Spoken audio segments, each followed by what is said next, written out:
Chapitre 6. Coincé. Le lendemain après les cours, je me débrouillais pour aller au planning familial. J'avais vu l'adresse sur une des brochures du docteur Bertin. J'avais appelé, il m'avait dit que je pouvais passer même sans rendez-vous, et que c'était gratuit et complètement confidentiel. Il allait me faire une échographie, et pas une échographie. J'en apprenais tous les jours. Et puis, on pourrait fixer une date pour l'avortement. Ouf, je commençais à reprendre espoir.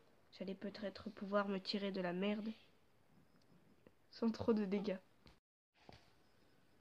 Alizé m'accompagnait. Heureusement, parce que j'étais pas trop rassurée sur le chemin.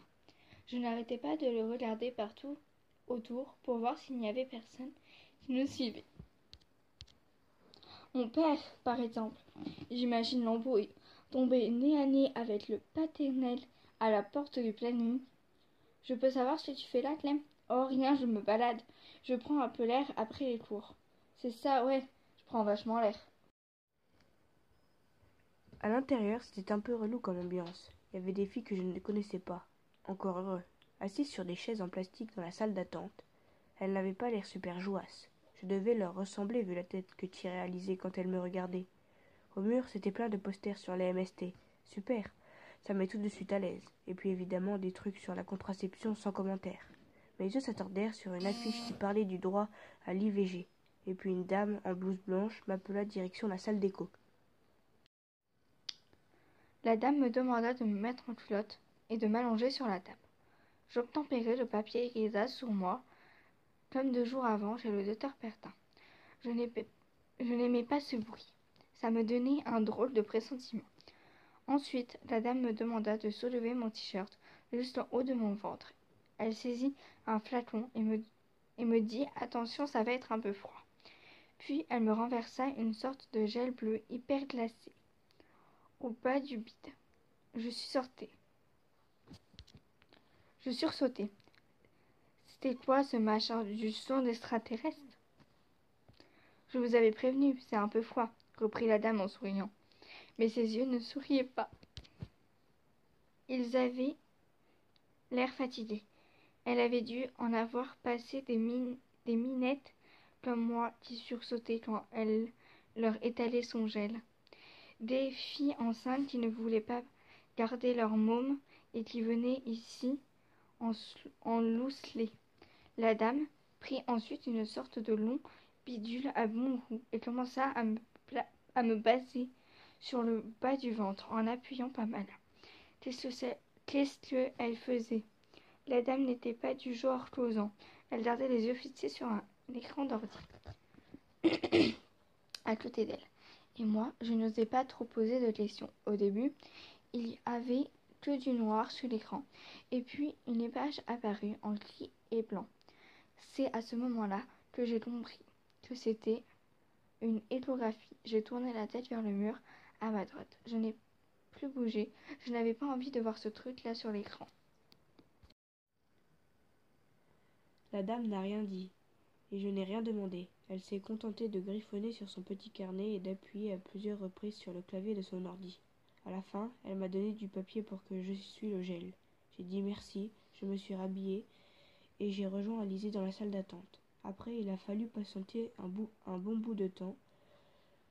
Je surveillais l'heure sur la pendule accrochée au mur. J'espérais que ça n'allait pas encore durer des plombes. J'avais dit à ma mère que j'irais chez Alizée après les cours pour préparer un exposé. C'était tout à fait crédible.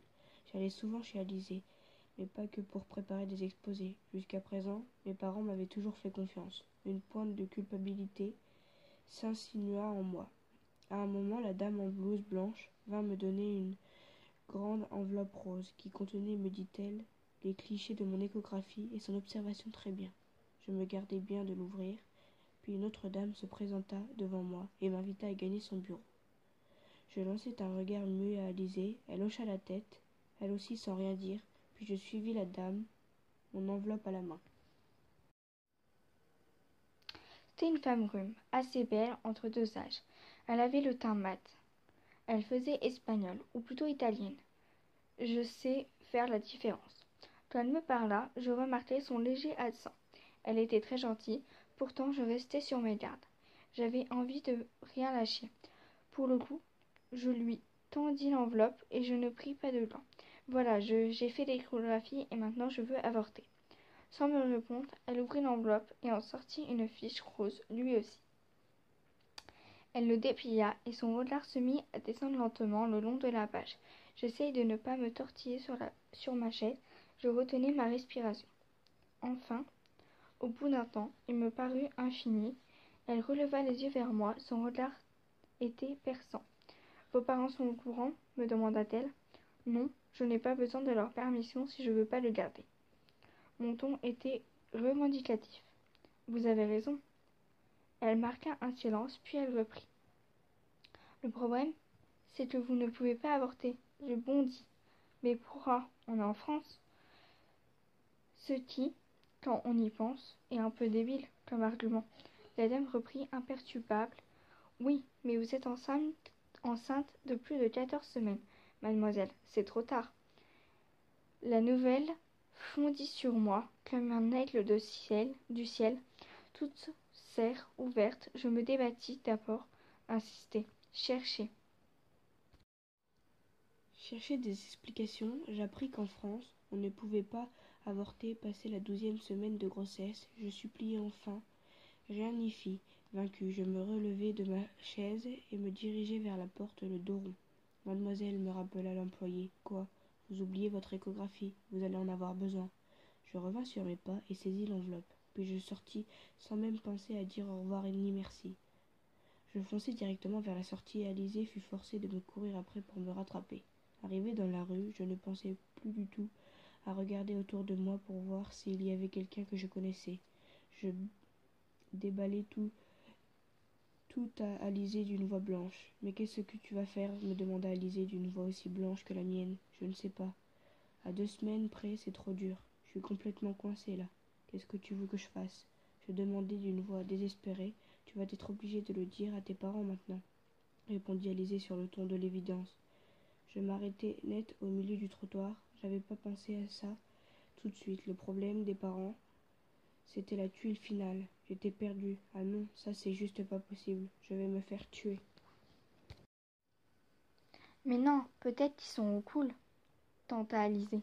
Mais tu rêves, tu connais pas mon père ou quoi?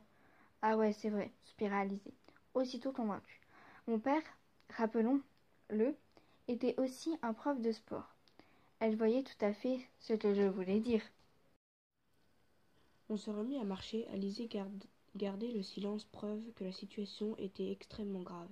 Mon cerveau, qui avait à peu près recommencé à fonctionner après mon appel au planning de la veille, s'était remis aux abonnés absents. J'avais beau essayer de réfléchir pour trouver une solution, je ne faisais que brasser de l'air, et quand Alizée reprit la parole, je vis rouge.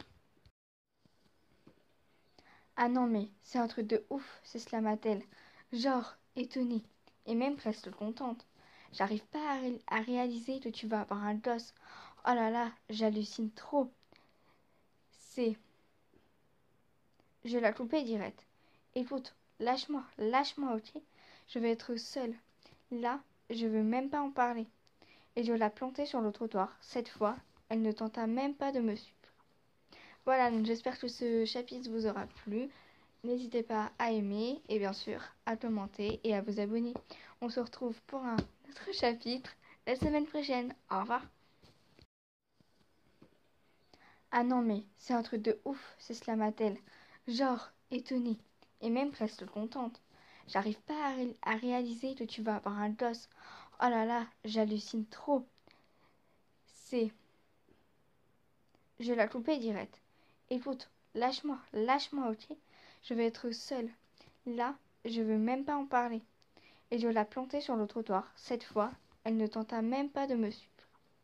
Voilà, donc j'espère que ce chapitre vous aura plu. N'hésitez pas à aimer et bien sûr à commenter et à vous abonner. On se retrouve pour un autre chapitre la semaine prochaine. Au revoir.